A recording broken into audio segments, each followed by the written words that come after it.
Welcome back to the Imaginary Gallery. It's TJ, your host. It's time for some more narcissist trash talk. Tonight's topic is the narcissistic personality disordered person, which can also include some of the other members of the Cluster B family. The basic premise here is the narcissistic creature is a child.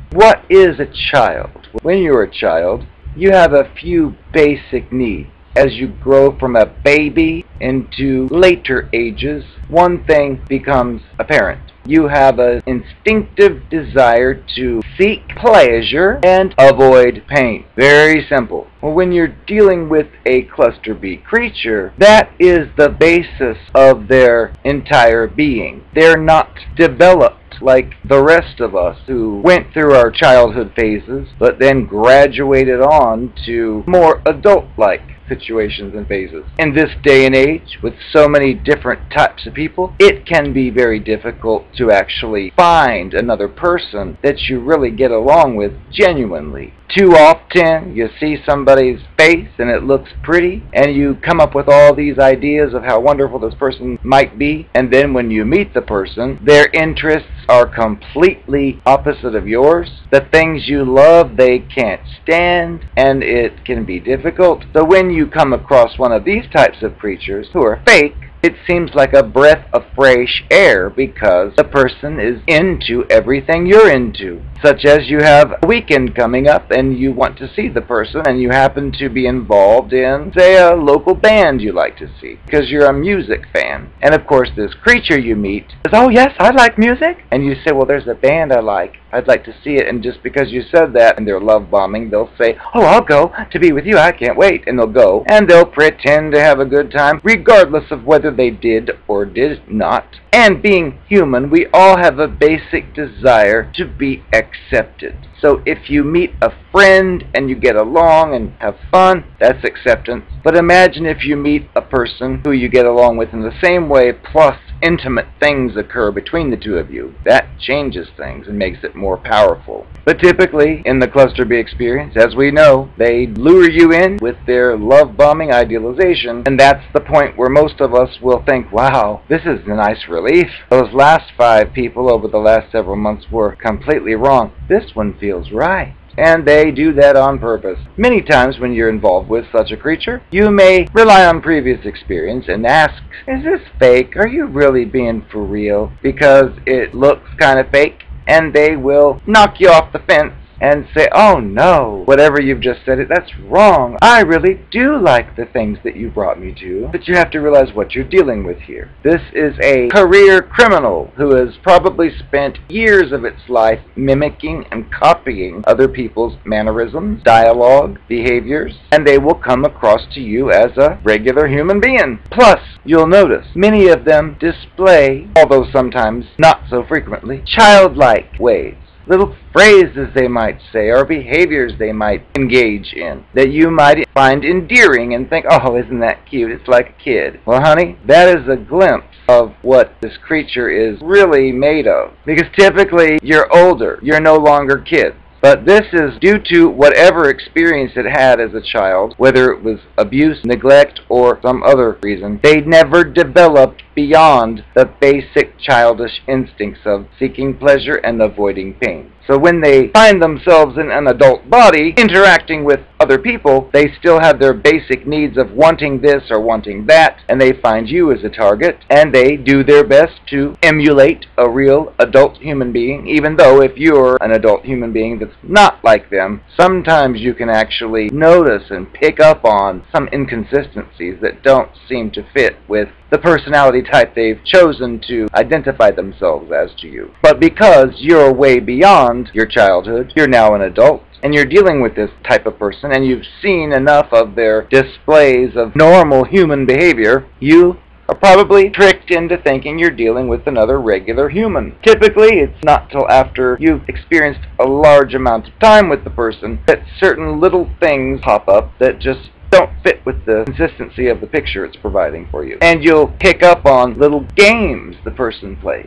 For example, if you set boundaries with the person and you say, "Oh, I'd like to hang out with you once a week," and this person has other plans, You'll pick up on specific games they may play, such as ways that you, observing, can see this person's trying to get 2 days out of the week. When they come up with something like, oh, I've got 2 tickets to this carnival. I know we've already seen each other Monday, but I really want to go. If you want to, I've got a ticket for you, designed to trick you into overstepping the boundaries you've created. Now that, as an example, seems like a manipulation, but it's a very childlike manipulation. And that works in their favor, because if you were to call up a friend, hey, I've got this person I've met, and I've made it clear I want to see the person once a week, but we saw each other Monday, and on Tuesday I got a phone call, and it said what I just said, and should I go? I think the person might be manipulating. This seems kind of weird. Well, a regular person is probably going to say, oh, you're thinking too much. Just enjoy yourself. This person likes you. And you will be tempted to believe that.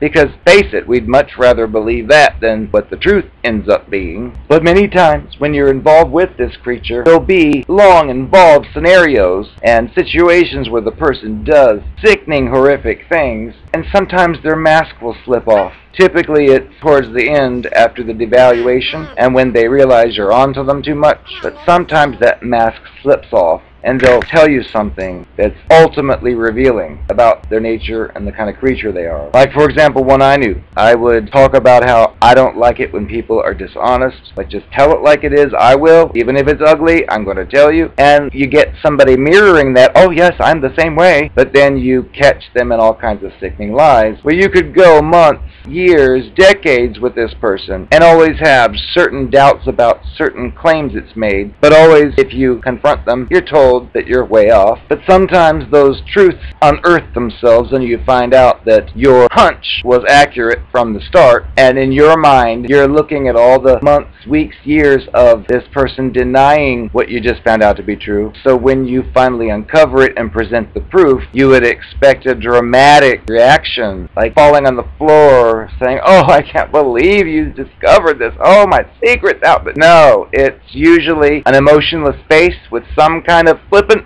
comment like, well, so what? Because you didn't do what I wanted, I didn't have to tell you the truth. Even though you spent weeks, months, hours discussing of how important the truth is and asking, is this the truth? And being told yes, only to find that it was a lie. And once you realize you're dealing with this type of situation, regardless of the fun times in the bedroom, you'll have a nagging feeling or doubt that this person is not right. You find the childlike behaviors endearing here and there, but at the same time there are deal-breaker situations where you can't just excuse it away, but typically, as I've stated in other videos, they've probably got you hooked in to some degree, so it's not just a matter of you realizing, oh, this is a red flag, I'm out of here.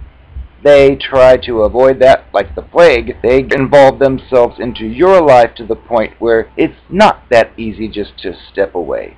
They'll overstep your boundaries, get you to overstep your own boundaries, and drag you into their nasty labyrinth. But hopefully, if you think of things in this manner, that they are actually, basically, an aged child. Which means you can't expect to say to them, I think that you're an aged child. You have these basic desires to avoid pain and seek pleasure. That's all you care about, because you can say that to them, but guess what will happen? It will be dismissed.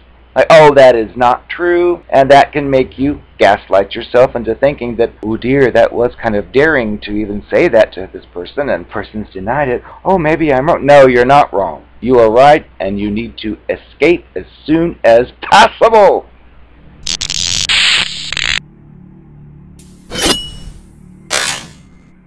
I am the Narco Pet, and I'm here to give you a few more confessions, because I know you want them. You always were a little old-fashioned. I had no idea that a girl could let her Virginia be dipped into by more than one person in the same day. I had you convinced I was a down-home country girl, just like you wanted. It got me what I wanted, but it wasn't real. You didn't need to know it wasn't real. Everybody was happy. So yes, I disappeared. You wanted to make love when you came back to the cabin, and quite frankly, my Virginia was raw. I told you something like, oh honey, I'm not in the mood. Even though I pulled the same trick the night before we even left for the vacation. You were sure you were gonna get your rocks off in my Virginia. Didn't do it for you the night before, and the night before. And I told you just wait till we're on the trip. It'll be more fun. And then here we were on the trip, and I was wrong by somebody else. I just tried to tell you that you have to respect a woman's wishes.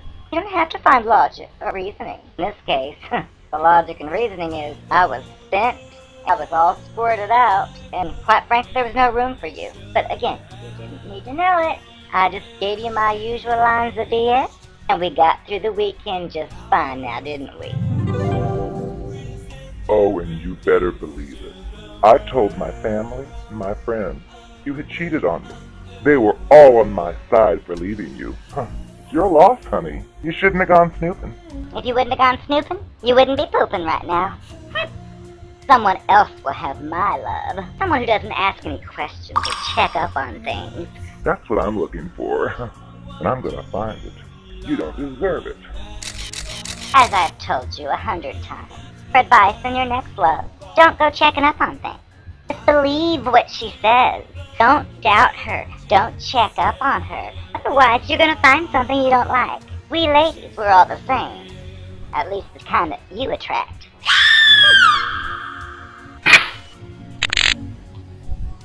Besides, I know you're listening.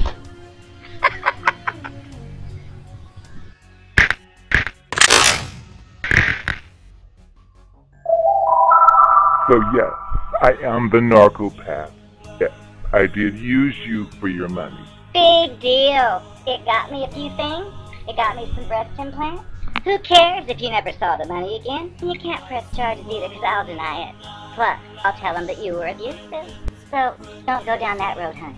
I heard you've been trying to press charges against me. Well, honey, good luck to you. It ain't happening. They tried to make me go to rehab. I said, no, no, no. Yes, I'm a man. When I come home, I'm going, no, no, no, no.